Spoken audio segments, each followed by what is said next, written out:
पश्चिम बंगाल में आज का दिन ऐलाने जंग से शुरू हुआ। एक तरफ ममता सरकार तो दूसरी तरफ बीजेपी।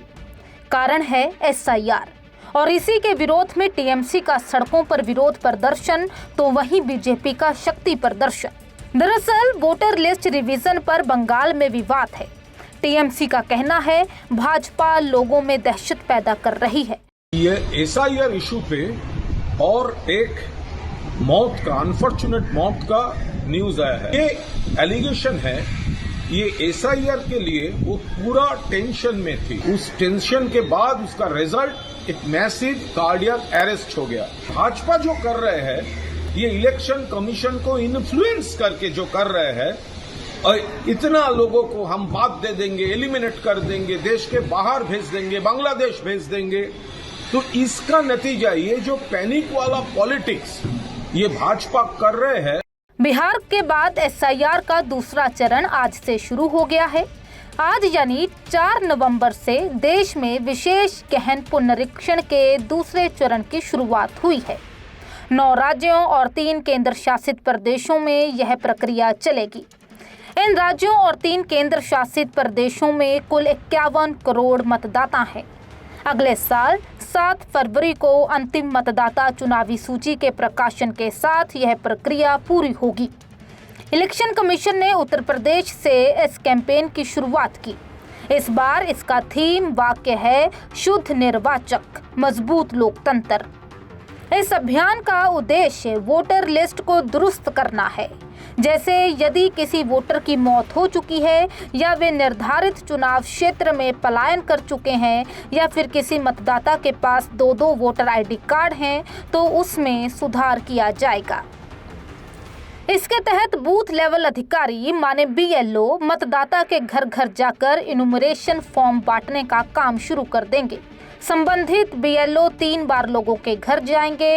ये फार्म 4 दिसंबर 2025 को जमा करवाए जाएंगे। इस प्रक्रिया के आधार पर निर्वाचन आयोग 9 दिसंबर को मतदाता सूची का ड्राफ्ट जारी करेगा। अंतिम मतदाता सूची का प्रकाशन 7 फरवरी 2025 को किया जाएगा। मध्य प्रदेश सहित देश के 12 राज्यों में आज से एसआईआर प्रक्रिया शुरू हो गई है। बीएलओ जो है वो घर घर जा रहे हैं। हम इस वक्त राजधानी भोपाल के हुजूर विधानसभा क्षेत्र के सूरज नगर में मौजूद हैं। आप देख सकते हैं कि तमाम जो बीएलओ हैं वो उनका पहुंचने का सिलसिला शुरू हो गया। सीधे उनसे बात करेंगे। मैम, आज से एसआईआर की प्रक्रिया शुरू हो गई, किस तरह की पूरी प्रक्रिया रहेगी? मतदाताओं के बीच आप लोग पहुँच रहे हैं जी। इसमें जो जानकारी दी है, जन्म तिथि, आधार संख्या, मोबाइल नंबर, ये सारी जानकारी इनको भरी जाएगी और इस यहाँ पे जो है कलर फोटो चिपका दिया जाएगा। और 2003 से जब हम इसको फॉर्म को कलेक्ट करेंगे तो 2003 की सूची से मिलान किया जाएगा। अगर नाम है तो उनका जो सरल क्रमांक था उसे डालकर मैप किया जाएगा। अगर नाम नहीं है तो उनकी जो पुरानी विधानसभा है उसके बारे में जानकारी प्राप्त करना है, जिससे सीयू की वेबसाइट पे दिया है ऑल एमपी का डिटेल। उससे हम पता करेंगे कि ये पहले कहाँ पे रहते थे, इनके दादा दादी कहाँ पे हैं, और वो सरल क्रमांक डालेंगे जिससे उनका मैप हो जाएगा। अच्छा, क्यूआर कोड भी इस पर दिया हुआ है। क्यूआर कोड क्यों दिया है? क्यूआर कोड से जैसे हमारे बीएलओ ऐप जो है, इससे हम स्कैन करेंगे इसको। आप देखिए किस तरीके से जो सरल इस प्रक्रिया को कराया गया, ऑनलाइन भी इस प्रक्रिया को रखा गया ताकि जब आप अपना फॉर्म लेते हैं जी, इसको स्कैन करूंगी तो मतदाता की सारी जानकारी यहाँ पे निकल के आएगी और इससे मैं डिस्ट्रीब्यूट कर दूंगी, ताकि ये इनके लिए मैं दे चुकी हूँ फॉर्म, और इनसे मैं सिग्नेचर भी ले लूंगी अपने पास। दो प्रति में दिया गया है हमें। एक हमारे पास पावती रहेगी कि हम इन मतदाताओं को ये वितरण कर चुके हैं। 3 से 4 दिन के बाद बीएलओ एक और फिर यहाँ आएंगे और फॉर्म यहाँ पर कलेक्ट करेंगे। और आप देख सकते हैं और भी जो है लोग हमारे साथ उनसे बात करने की कोशिश करेंगे। सर, बहुत उत्सुकता भी होगी लोगों के बीच में जब आप जा रहे होंगे कि ये नई चीज के आगे अभी चुनाव भी नहीं। आज तो फर्स्ट डे है तो आज तो कम रहेगी। अब ये खबर अभी सब मतदाताओं के आपस में जब होगी चर्चा तो पहुंचेगी, तो कल ये पूछा जाएगा कि ये एसआरआई है क्या। तो उनको तो हम समझा ही रहे हैं। लोकल के जनप्रतिनिधि हैं, बीएलए भी हैं बनाए पार्टियों ने, उनको भी हम आज संपर्क करके समझा देंगे। भाई सबको जागरूक कर दो थोड़ा सा कि कोई घबराने की चीज़ नहीं है। जो 2003 में थे 2025 नाम लगभग किसी के नहीं कटेंगे। वो तो जो शिफ्टेड हो गए। अगर मैं दस्तावेज की बात करता हूँ तो क्या क्या दस्तावेज मांगे जा रहे अभी कोई दस्तावेज नहीं मांगा जा रहा है। अभी तो सिर्फ ये फॉर्म फिल करके गणना पत्र को मांगा जा रहा है। अगर कोई ये कहता है कि मेरे कहीं भी नहीं है तो फिर वो आयोग उनको नोटिस देगा, जो भी वो ऊपर की कार्रवाई है, हमारे हाथ में नहीं है। हमें तो सिर्फ ये गणना पत्र भर के बांट के बराबर हैं? लेना। जो नाम ऑलरेडी सूची में है उनके गणना पत्र का हाँ, बिल्कुल प्रिंट होके आए, वहीं से आए। जैसे 799 वोटर मेरे पास है तो 799 2 प्रतियों में आए। एक प्रति इनको देना, एक प्रति अपन को रखना है। बहुत बहुत धन्यवाद सर बात करने के लिए। तो जो बीएलओज हैं वो लगातार अब अपने अपने विधानसभा क्षेत्र अपने अपने पोलिंग बूथ पर पहुंच रहे हैं और लोगों को एसआईआर के प्रति जागरूक भी कर रहे हैं। इस बार की एसआईआर प्रक्रिया में एक अहम बदलाव यह है कि बिहार की तरह सिर्फ आधार कार्ड मान्य नहीं है।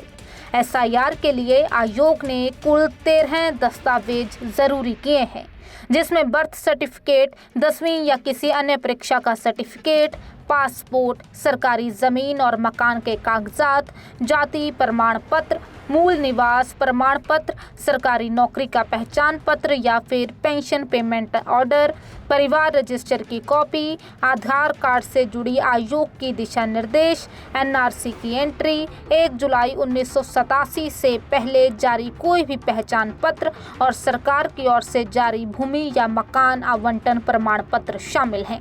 चुनाव आयोग के निर्देश पर प्रदेश में 22 साल बाद एसआईआर हो रहा है।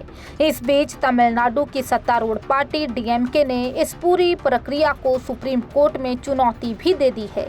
पार्टी का कहना है कि निर्वाचन आयोग ने मनमाने ढंग से लाखों मतदाताओं के नाम हटा दिए हैं, जिससे वे अपने मताधिकारों से वंचित हो गए हैं।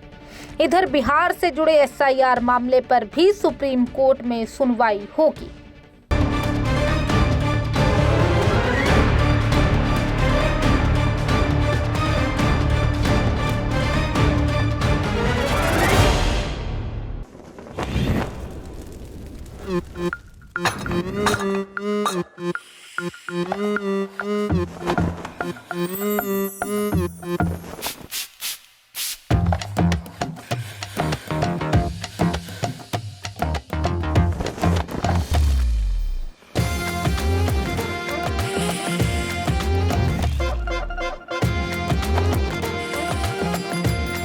ये कड़क है।